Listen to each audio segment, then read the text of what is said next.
Hey guys, what's going on? Welcome back to another Wonderlands video. Today we're talking all about Graveborn and that dark magic goodness you saw from the intro and you're seeing in the background gameplay. Now that we are heavily spec'd into dark magic and dire sacrifice, Graveborn was my first day class that I started out on, and I really loved this action skill, but it just felt like I was dying a lot and didn't really have a full grasp on what I was doing with the character. And so I went back to it the other day, a couple days ago, and we have worked on this build. I've gotten a lot of great pieces. Yeah, so we are on our Graveborn Berserker, and I'm going to show you guys the skills, and then we're going to kind of explain how this is working.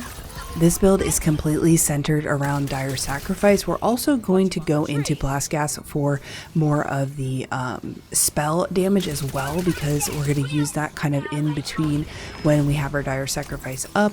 Originally, I tried the Brr-Zerker capstone because it does reduce our cooldown by a lot, and you can spam Dire Sacrifice a lot, but we also lose out on a lot of other skills that I want to pick up, and I think over time I'm going to be able to optimize this build even more. Alright, so let's take a look at the skills. First, I'm going to go into my inventory actually and take off my class mod or my armor, whatever they're calling it in this game. So I may look a little different, but here is the full skill tree if you guys want to take a look. But basically we're going into a lot of max health skills. We've got Mortal Vessel here. We've got Ascension is also going to increase our max health every time I get a kill, and we're using the capstone here for Graveborn, so that's going to happen whenever we hit our spell. We've got Faithful Thralls and Dark Hydra here, so we're adding our companion damage, which is adding to our overall damage. Then over on the Berserker side, we've got a lot of frost stuff here per usual because we're adding frost, and as you guys all know, liquid cooling is a great bossing weapon to pull out when you need it. And we've also got the old ways, which means that the closer we are to the target, the more damage they're going to take. So when we do our Dire Sacrifice, we want to get right up in their face. We've got Unarmored Defense, which is going to move our ward to our max health, so it's going to take 50% ward and turn it into 150% health, so it's another way to max out our health. And then we've got 3 out of 5 and an Inch of Fury. I wish I could put more into here, and I have experimented with 5 out of 5, but it wasn't too much of a difference, and I think getting this capstone is really going to help us with the playstyle of this build. So that's it for the skill tree. I'm going to go ahead and put my legendary class mod back on, and then we're going to take a look at the hero stats. So let's go back here. Hero stats, we've got as much as we can into Graveborn. This is going to be boosting our companion, our Dire Sacrifice, our Dark Hydra damage, our Blast Gas, etc. You know the deal. We've got all of our hero stat points into skill cooldown, max HP and ward, and then the rest into status damage. So I know it sounds weird to put max HP and ward, but trust me, you're going to get so much more damage out of your Dire Sacrifice. For our class spec, we are the Village Idiot, so we've got that crit damage, and that is it for the skills. Now for the gear, I'm going to play some footage in the background so you guys can get a handle on how this build plays out, but it is super fun. You are just doing huge AoE like Nova blasts everywhere, and it's a really fun build to play. So first up for gear, here are the 4 enchantments that you want to go for your weapon, melee weapon, shield, and spell. Those are going to be up at all times. We have, while action skill is active, increase dark magic by 50%. And then we have on our weapons, on spellcast, increase dark magic damage by 30%. You can also do the elemental damage one if you get that one as well. I believe it's 35%. Oh no, on action skill active is 35%, on spellcast the increased elemental damage is 20%. So either one of those works. On our shield, we've got on spellcast increase ability damage by 30% for 10 seconds. This is going to increase the damage of our Dire Sacrifice, so we're going to be wanting to hit our spell and then hit our Dire Sacrifice right after that. When we hit our spell, we're also getting an additional 30% dark magic as well. And then on our spell, we've got on action skill start, increase damage dealt by 20% for 20 seconds. Now I tried a bunch of different enchantments on all of these pieces, but this on action skill start, increased damage dealt by 20% for 20 seconds was a game changer for me. Really, it added a lot of burst damage, which was needed in the higher Chaos Chamber tiers. Now, of course, you could use a lot of different ones, and I'm still experimenting with some of them because I don't have the best rolls yet. Now, you could change up a couple enchantments here and there to elemental damage. However, this is what I found works best for me. Now, onto the weapons, we do have a frying pan. I want to switch this out to a pickaxe, but I don't have one with echo yet.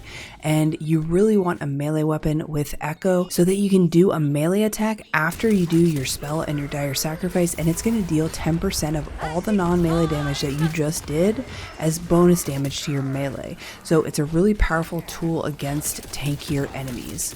Then onto our weapons, we've got Ruby Spite. I love this weapon, but you do need to be pretty close. As soon as you get a kill with it, however, the projectiles, the 3 of them, will track. So they kind of like hone in a little bit at the end. So it's really nice, and it speeds up the fire rate like crazy. I haven't got a chaotic one or volatile one yet, so I'm sure the damage will just go through the roof. I have a higher damage one that I was using to experiment with the elemental damage. Like I said, I've been experimenting with a lot of the different enchantments, but I found this one was the best. The crossbolts are also helping increase our melee damage, so when we go in for that echo or whatever, they've got a little bit more damage. It's not really that much, but you know, it's there. The second weapon up is the Wizard's Pipe, which is a really awesome SMG because it's going to shoot off little balls of damage that match the weakness of the enemy. So it's a good way to get just like another little elemental damage in there. But we have a dark magic one, so we're always going to be really using dark magic. Any dark magic weapons that you really like, go for it. This build has a ton of sustainability and health regen and just health leeching, and it's a really fun build to play solo or co-op. Now for our third weapon, I've kind of been experimenting around with different ways to do more boss damage, because some of the bosses like Dragon Lord you can hit with Dire Sacrifice, but Bernadette you can, but it's kind of a little sketchy. Some of the bosses require you to crouch down to adhere to their mechanics. So bosses like Banshee and Nightmare are kind of hard to hit a Dire Sacrifice on unless you're just pumping out all of your DPS right at the beginning. Sometimes that can work as well. So we've got a ×18 body rocker. This is the Torg weapon of choice that people have been hunting down lately. However, I don't have that much reload speed, so I don't know if I'm putting out that much damage with it, but we've got it. And then for our fourth weapon, we've got, you guessed it, Liquid Cooling. We picked that up because we've got that frost damage, so it does do a lot of damage and you don't really have to reload that much, which is super nice. All right, on to our gear. We've got 2 mood rings on. You want to look for mood rings because it says while ward is not full, effects are increased 100%, and our shield is never full because of our Berserker class point. So onto the gear, we've got 2 mood rings here. You want to look for mood rings. While ward is not full, effects are increased by 100%. Our ward is never full, so it is always increased by 100%. For our shield, we've got one from the good old vendor. We've got a Chaotic Practice Aegis. This is the highest capacity shield I can find. It's got double turtle and fleet, which is super nice as well. The recharge delay is kind of long, but it's okay because we have so much health anyways. It doesn't really matter. We just need the biggest capacity shield that we can find. So I may be able to find a better one at some point. Sometimes we boss with Cursed Wit. Of course, when your shield is depleted, you're going to be doing more damage and taking damage reduction. And on this one, I have health is below 50. You regen and gain damage dealt. I just didn't want to re-roll that off of there because I think that's a cool enchantment. So that's basically it. I also wanted to check out, I think it's called Kinetic Charge. It's kind of like the sister shield to this Static Charge. I wanted to check that one out because I got this one. The other one actually regenerates your health when you slide. So I think that could be really, really clutch for this build, but I just don't have one yet. For our necklace, we've got the Blood Bag. This is going to increase our max health every time we heal from dark magic when our health is full. This is going to allow us to get really, really juicy Dire Sacrifice damage dealt when we get kills when our health is full. And then our class item is the Amalgam, the Reaver's Amalgam. So Reaver dictates that it's a Graveborn Berserker, and Amalgam is all the stat bonuses on the bottom. I tried a couple different ones as well. I did try the Berserker Graveborn because it does have better skills into the health and into the blast gasp, which I might go testing kind of back and forth on that as well. I also tested increasing our melee damage and having the paradigm, but I don't think you really get too many increases to really make it worth it. So we ended up going with the Amalgam because I had some good stats on here and we have some good skill points as well. And then finally for our spell, I'm using the Quaking Sunder. I really like this spell because it's super fast. You just cast it out, easy peasy, runs along the ground, and this one has a second burst and it like does little fissures and goes different directions or whatever. It does blow up quite a few barrels. But the other one that I also like to use is this one right here, the Umbral Arcing Sunder. This one is going to chain elemental damage to nearby enemies, and including ones that are flying. So as long as you hit an enemy on the ground, it'll chain to an enemy in the air. So this is a good way to kind of get a dot on all the enemies. So sometimes I use that one as well. I switch back and forth. And then the final spell that I've been testing lately, but I just got it to drop today, so I haven't done much, is the Buffmeister. I have this Frost one. This is literally the second Buffmeister that's ever dropped.